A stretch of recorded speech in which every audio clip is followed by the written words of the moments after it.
Lo otro, fíjense, ¿se acuerdan ustedes el texto de los discípulos de Maús? Cuando Jesús muere en la cruz, eh, los discípulos, ¿qué es lo que viven? Y la decepción total, han seguido un Mesías que los defraudó. Murió en la cruz, algunos decían que iba a resucitar, no pasó nada, hace 3 días que pasó esto de la muerte y nada, no, ya está. Entonces, ¿qué hacen los discípulos? Se van hacia Maús. Entonces van conversando, discutiendo, dice el texto del Evangelio, y mientras van discutiendo se mete este personaje que ellos no saben quién es. Y ahí es cuando empieza a preguntarle, ¿de qué vienen hablando por el camino? Sí, soy el único desubicado que no sabe lo que pasó en Jerusalén. ¿Qué cosa? Oh, no puede ser así. Y entonces le cuentan toda la decepción que ellos han vivido, ¿no? ¿Quién ha sido Jesús? ¿Qué es lo que ha hecho? Milagros, signos, prodigios. Nosotros creíamos que iba a ser aquel que iba a restaurar el reino de Israel, pero llevaban 3 días de todo esto, no pasó nada. Es cierto, algunas mujeres dicen que resucitó, que lo han visto ahí, pero a todo esto no pasó nada. Y ahí es cuando Jesús, sin que ellos se den cuenta que es Jesús, le dice, son duros de entendimiento, ¿no? Entonces empieza a explicarle la escritura. ¿Se acuerdan cuando la escritura dice esto? Cuando dice esto otro, entonces ellos empiezan a ser iluminados por dentro. Y claro, toman conciencia de que, sí, pero ¿y no será que esto tenía que ser vivido así? Entonces se hace la tarde, cae la tarde, empieza la noche y este personaje hace la demanda de seguir adelante, pero estos entran en ese recinto, en esa casa. No es Emaús todavía, ¿eh? Por eso yo estoy en contra de lo que muchas veces predicamos, discípulos de Emaús. En Emaús es donde Jesús entra con los discípulos, según dicen. No, no, no, leamos bien el texto de Lucas. Jesús hace la demanda de seguir de largo y les da la oportunidad y la posibilidad de que ellos les digan, bueno, chao maestro, que te vaya bien, chao hermano, chao loco, nos vemos. Sin embargo, se sintieron tan iluminados por este personaje que le dicen, vení, quédate con nosotros. La tarde cae, llega la noche. Entonces, el personaje, o sea que Jesús pasa, están en la cena y bueno, ahí hace lo que habitualmente él hacía cuando compartía la cena, o cuando compartió la cena, digamos, la última cena, ¿no? Tomó el pan, lo partió y cuando partió el pan se le abren los ojos y se dan cuenta de que el personaje es Jesús, ¿no? Y cuando se dan cuenta, desaparece. Pero fíjense, esto que nosotros hemos creído durante mucho tiempo, los discípulos de Emaús, llegan a Emaús, eso es lo que muchas veces decimos, Jesús toma el pan, lo parte, y ahí cuando parte se le abren los ojos y lo descubren. Y nosotros tenemos predicaciones, reflexiones, canciones en donde decimos que en Emaús es donde Jesús partió el pan. No, no llegan a Emaús. Y si no lee el texto, no llegan a Emaús. ¿Por qué Jesús les sale al cruce? Porque les quiere impedir que lleguen a Emaús. Emaús no es un lugar de vida, es un lugar de muerte, es un lugar de decepción, es un lugar en donde uno se siente frustrado. Emaús, no hay que llegar a Emaús, siempre lo digo.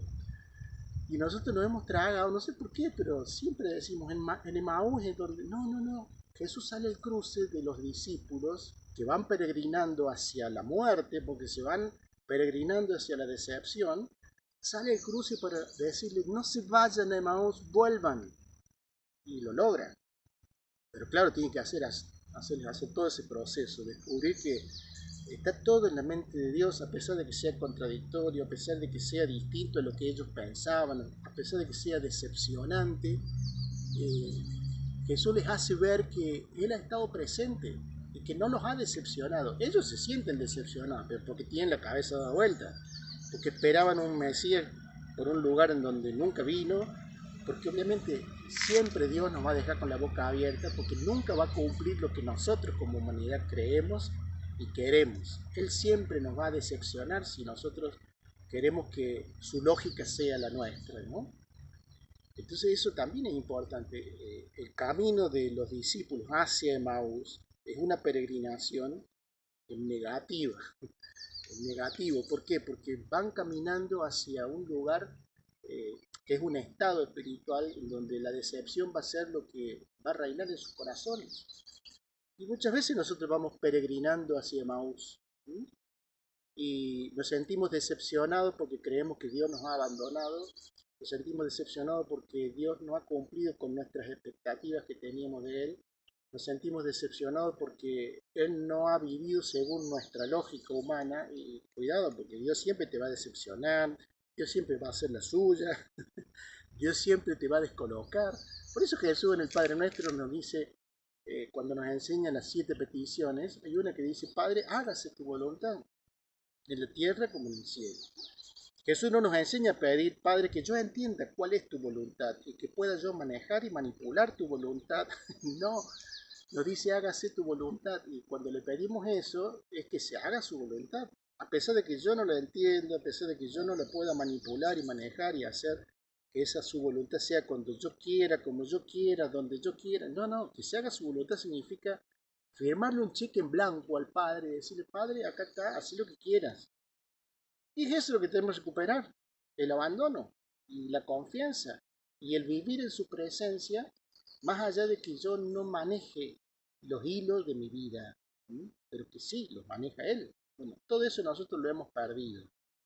Hablo de un nosotros así universal, porque la humanidad en general lo ha perdido y tenemos que meternos dentro de la humanidad, porque somos humanidad.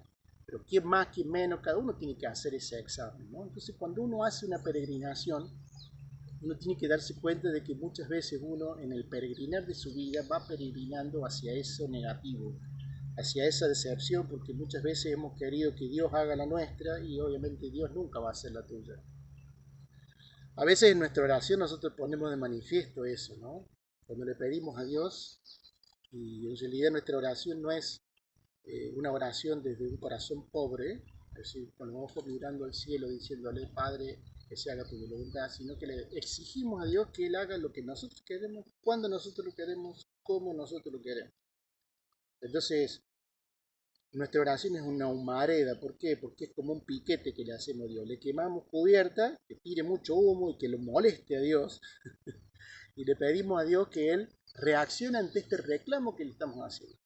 Tenés que hacer lo que yo quiera, cuando yo lo quiera, cuando a donde yo lo quiera, o sea, en el momento en que yo lo quiera. No, no, no es así la oración. La oración es, hágase tu voluntad en la tierra como en el cielo. Está bien, yo anhelo que esto sea lo que a mí eh, se me conceda, pero tenés que poner entre paréntesis lo que vos le pedís a Dios, porque no siempre vos ves con claridad. Por eso el apóstol Pablo en una de sus cartas dice, el Espíritu Santo viene en nuestra ayuda porque muchas veces le pedimos lo que no nos conviene. Lo estoy diciendo con mi lenguaje, ¿no? No siempre sabemos lo que Dios quiere de nosotros, pero tenemos que pedírselo como nos salga, pero poniendo entre paréntesis lo que nosotros le pedimos. Porque por ahí nuestra oración es muy caprichosa, ¿no? Entonces tenemos que transformar nuestra oración, porque creemos que lo que necesitamos es esto. Y bueno, pero decíselo, mira Padre, yo creo que necesito esto, te lo pido ardientemente y con anhelo. Pero si no es esto, bueno, que se haga tu voluntad, ¿no? ¿Qué es pedirle con anhelo a Dios? Anhelar significa, vieron con el COVID, cuando todavía no existía la vacuna, eh, la experiencia del que anhela es la experiencia de aquel que se sentía asfixiado porque no le entraba aire a sus pulmones y sentía esa desesperación de estar asfixiándose. Es horrible anhelar, o sea, en el sentido más profundo de la palabra y de lo que significa realmente. Yo tengo asma, yo personalmente tengo asma, lo que pasa es que lo tengo controlado, o contenido, o quizás mi asma ha sido quizás fruto de mi infancia, digamos. Yo sé lo que es sentir el anhelo, porque he vivido, cuando se te cierra el pecho y no poder respirar, es horrible, horrible, horrible, porque no entra aire a tus pulmones, ¿no? Entonces, la experiencia del anhelo es esto de que no podés respirar porque estás en una situación de la cual necesitas salir y no sabes cómo, porque el que anhela literalmente es aquel que quiere salir de esa situación de asfixia y no puede. Entonces muchas veces cuando uno anhela algo, obviamente no sabe lo que necesita, como dice la canción, ¿no? No sé lo que necesito, pero lo necesito ya. Eh, y es esa la experiencia del que anhela, ¿no? Saber que necesita salir de esa situación, pero no sabe ni cómo, y al menos tiene que pedir que sea liberado de esa situación. Entonces nuestra oración tiene que ser eso: Señor, te pido que me saques de esto. Yo creo que salir de esta situación pase por esto. Yo te lo pido porque es lo que tengo a mano según lo que yo imagino. Pero bueno, que no se haga mi voluntad, que se haga la tuya, porque vos sabés eh, qué es lo que a mí me va a dar la verdadera libertad, ¿no?